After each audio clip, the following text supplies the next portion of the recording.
Time for us to move on to the conversation. Before the break, I did tell you that we'll be having a developmental strategist and a social entrepreneur telling us about the fuel scarcity issues, discussing the fuel scarcity issues rather, and also proffering solutions and how we can take this to the next level, how we can solve the problem and move to the next level rather. Now, to discuss further on the scarcity of fuel and the way forward, we're being joined via telephone by developmental strategist and social entrepreneur, like I said, Dr. Agoso Bamaiyi, all the way from Yola, Adamawa State. Thank you so much, Doctor, for joining us on the program this morning.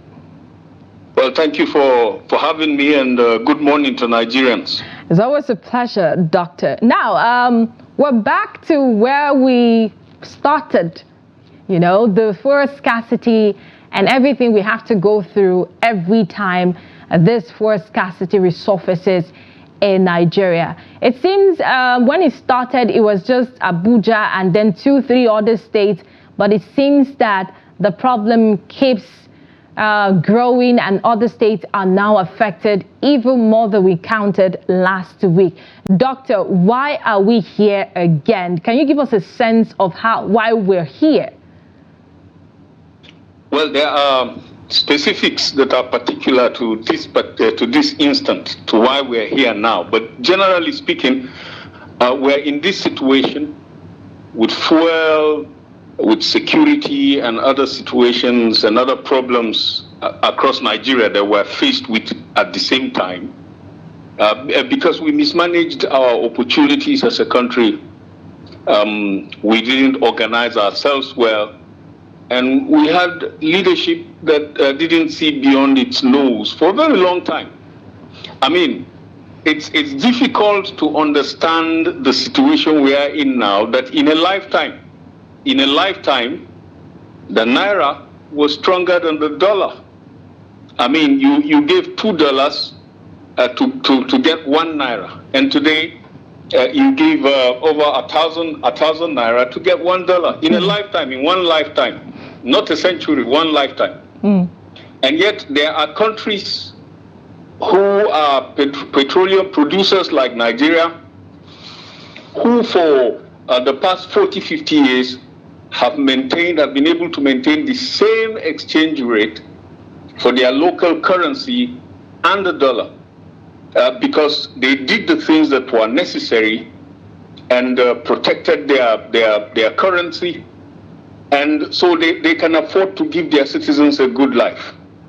We mismanaged the opportunities. We mismanaged oil such that we're not refining it. We have to import it, you know. And with the thing with importation is you will have the dollar-naira exchange factor coming in. And then also you have the supply chain factors, the supply chain situation also affecting it. Doctor, does it mean that, you know, when we talk about fuel scarcity and the issues we're having back and forth with the petroleum, you know, and the byproducts that are giving us issues in the country, we have to talk about the exchange rate, we have to talk about, you know, refineries and all of that, you know, they're intertwined. Is that what you're trying to say, Doctor? Yeah, you cannot avoid those. The only way we could have avoided this situation is if we had maintained our refineries and we were refining locally and supplying refined products locally. But what we do now is we exploit oil, export it, and then bring it back in finished products, and then all those factors will have to come in: foreign exchange, supply chain factors, etc., etc. The way we could have avoided this is if we had maintained our local refining capacity, which we put in place in the first place.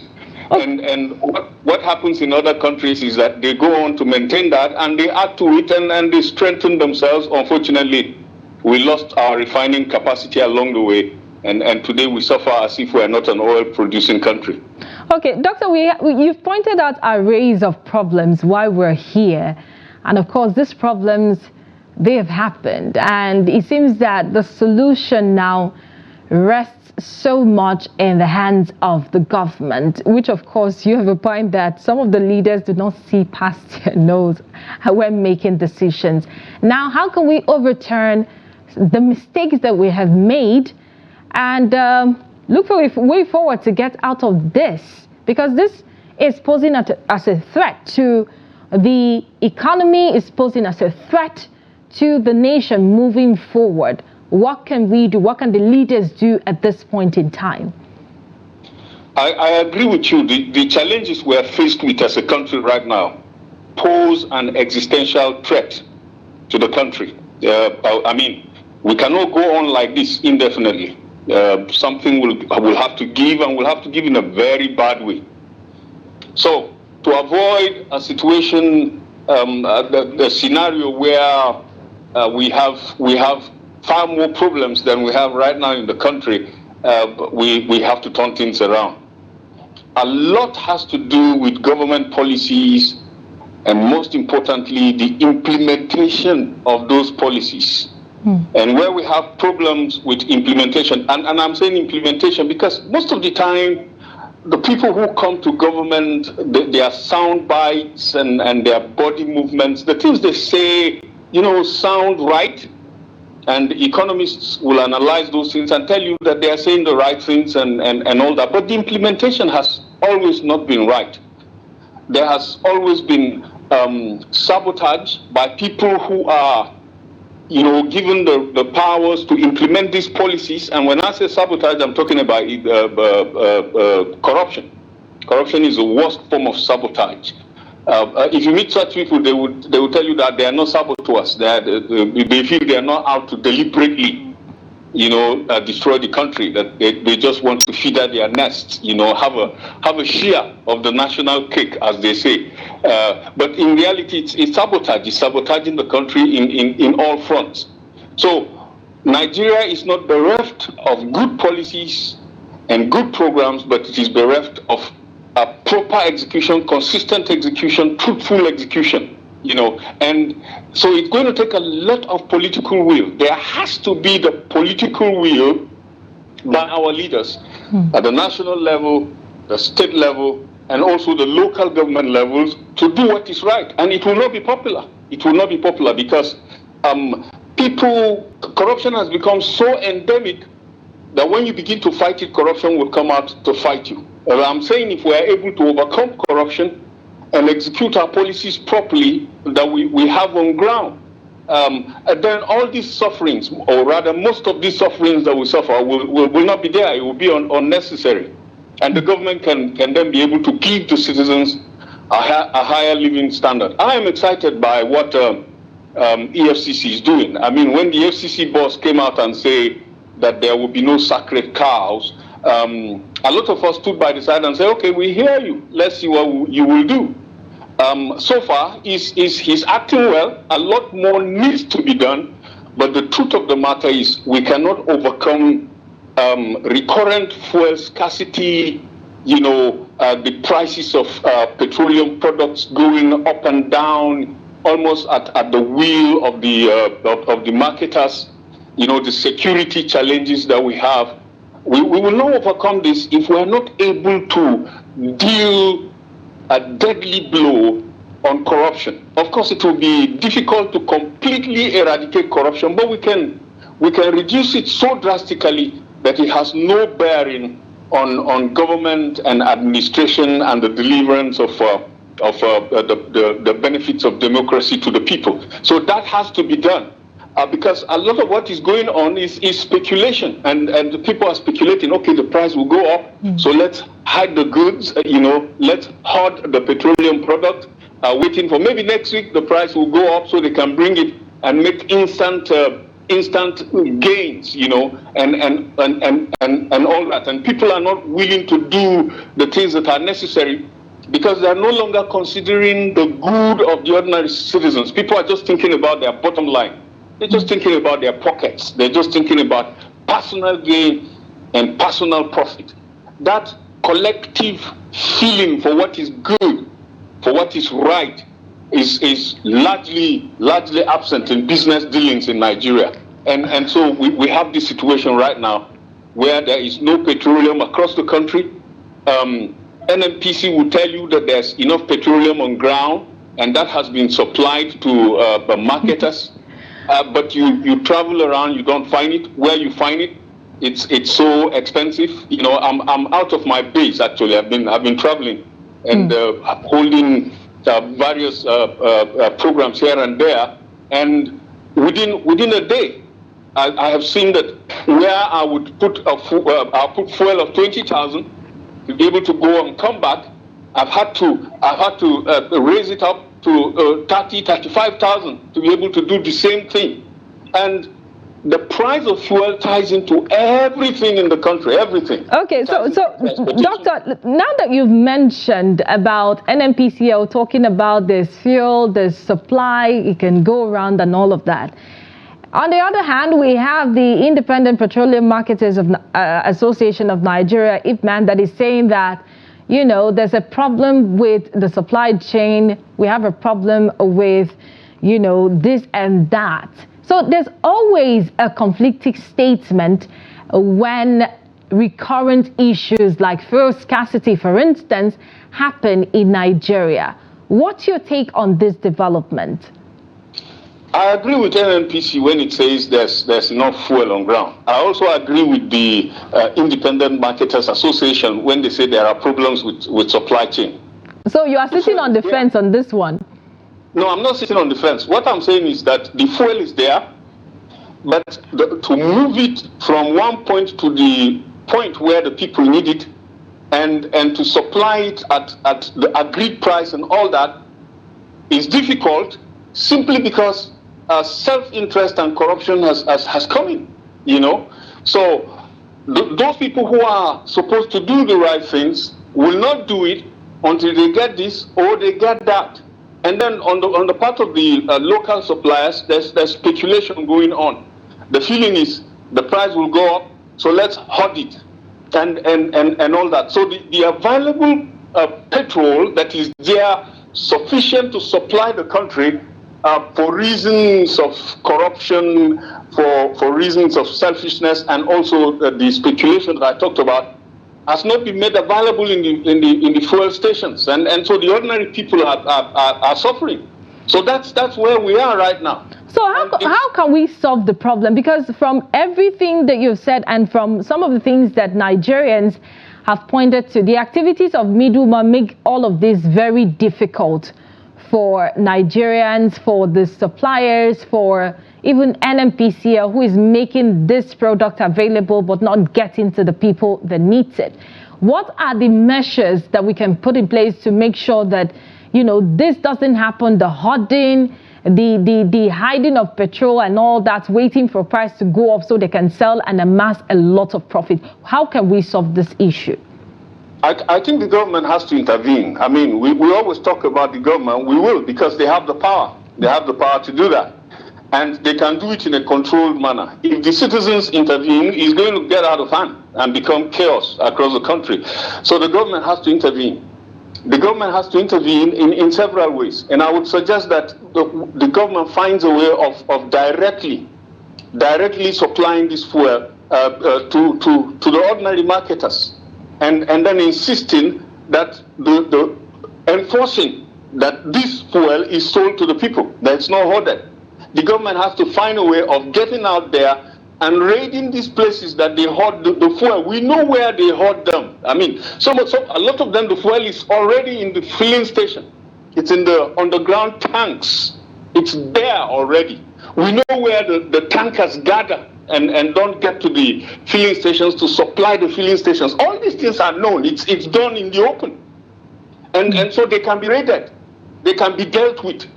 And except we do that, except we declare, like the EFCC boss declared, that there are no sacred cows, except we get out there and stamp our authority as a government and frighten these people, this kind of behavior is going to continue. I know government is giving people a chance by creating all these channels so that when you play your part in the chain of supply, you make gain and you make a good living. and you're able to take care of your family and all that. Unfortunately, people are not satisfied with that. They want more. And as a result of that, they are creating artificial problems, and the ordinary citizens, the ordinary masses are the ones that are suffering. These people need to be dealt with in such a way that it scares them, and tomorrow they do the right thing. Unfortunately, Nigerians are like that. Nigerians know what is right, but like a stubborn kid, they will test you. They will not do what is right until they know that you are ready to deal with them. Nigeria is the kind of country that you will lead with a stick in one hand and a carrot in the other hand. If it's just the carrot, you will never get the right thing done. And if it is just the stick, you also might not get the right thing done. But we need a government that is willing to step in and make sure that the right thing is done when the people who are charged with doing the right thing are misbehaving. Unfortunately, as it stands right now, we're not seeing that.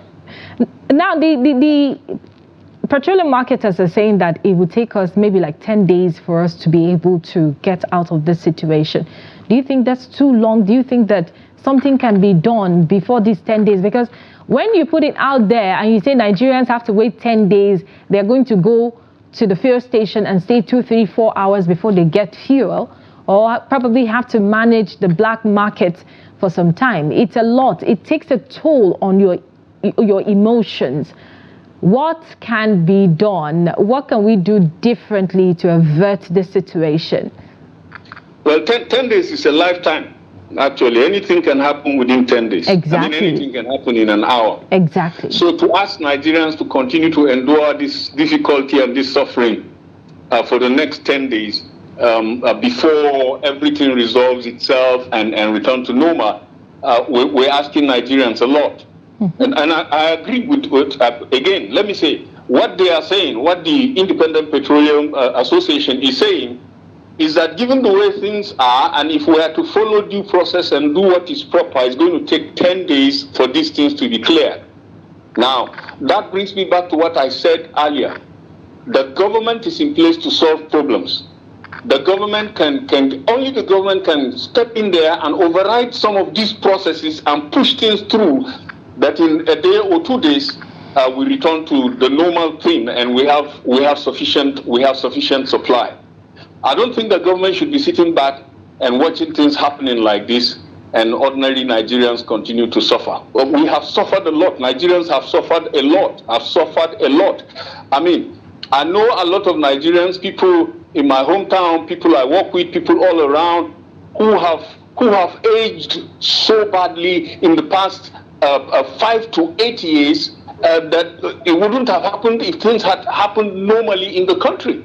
You have a lot of situations all across the country. People falling suddenly and dying of heart failure and the rest of it. It's too much for Nigerians.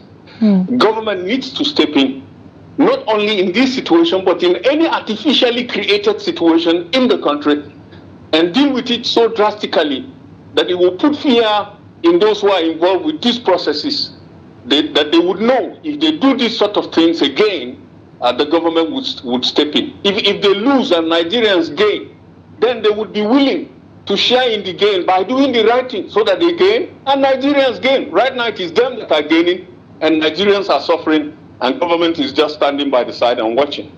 I can't help but ask this. The black marketers are making brisk sale at this point. It seems this is their festive period and they're happy about the situation. Now, it brings us to the question is, where do black marketers get the fuel from? And a lot of people have not been able to answer that question, because it seems that, they have a way of getting fuel and then come out to sell at exorbitant prices. As of yesterday in the Federal Capital Territory, the black marketers were selling a liter of fuel for as high as 1,200. In Abakaliki, a caller just confirmed that they buy for 1,000, 1,100.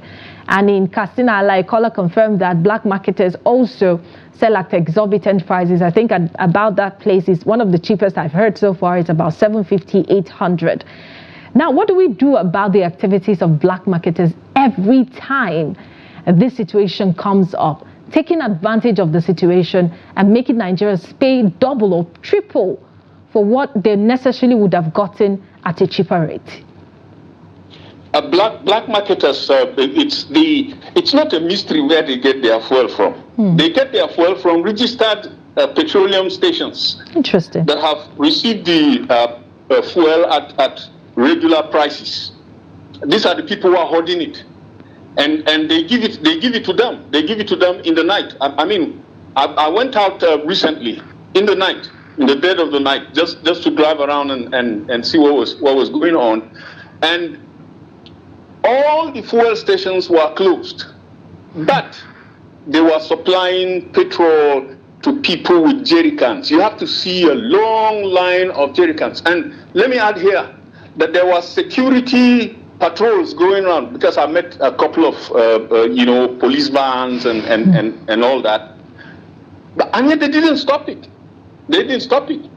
So it is the registered filling stations that are supplying fuel to black marketers, and the black marketers either buy it at a certain rate from them that gives them much more profit than they would have gotten selling it at the regular rate, or the black marketers are actually selling for them, and they return the money and they get some commission from it. So it's not far-fetched. It's the regular filling stations that are giving them this fuel, and they can be dealt with. They can be dealt with. It brings me back to what I said earlier.